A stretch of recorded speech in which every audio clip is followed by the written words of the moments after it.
If you live in any of the countries of the European Union, particularly Germany, and you regularly shop and pay for goods and services by invoice, then you need to listen to this to the end. There are major changes coming soon in 2025 regarding Buy Now, Pay Later or BNPL. If you don't know what that is, I'm going to explain that to you. It is basically a payment option that you have access to as a consumer and can use to pay for goods and services. This allows you to buy, therefore, on invoice, something that's often used only by businesses. It has become increasingly popular, especially among younger shoppers in Germany. It is basically a short-term loan if you want to classify it that way, because it allows you to buy on credit and pay for up to 30 days or longer. This growing trend has led to a significant rise in small loans, with nearly half of all loans in Germany falling into this category. That's not all.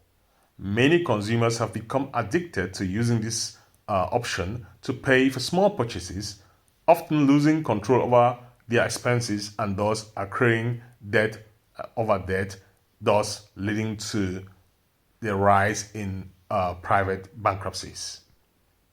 If you're interested in topics like these, go ahead and subscribe by hitting that plus sign so you can get notified each time I release some topics that are of interest to you and related to these.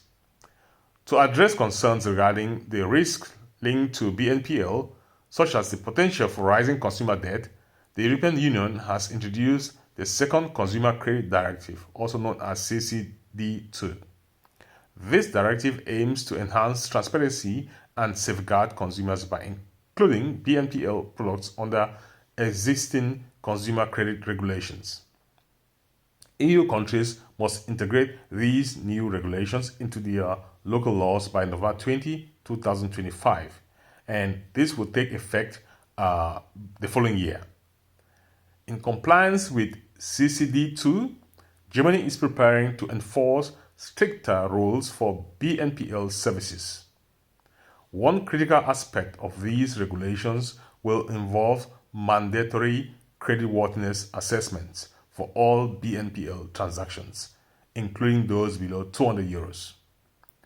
This means that providers such as Klarna and PayPal will need to perform a credit check on you through Schufa before approving any BNPL purchases that you request or want to make. Furthermore, the regulations will ban misleading advertisements and require clear information about the terms and costs of BNPL services. When it comes down to credit scores, it is essential to understand that while applying for credit or trying to pay by BNPL can affect your Schufa score, late payments as a result of using this payment method do not directly lower it unless they escalate into a reported debt. So if you buy using this service and you default on the debt, if that's escalated, then it goes into your Schufa scoring. Overall, these new regulations are designed to protect consumers by ensuring that BNPL services undergo the same oversight as traditional credit options.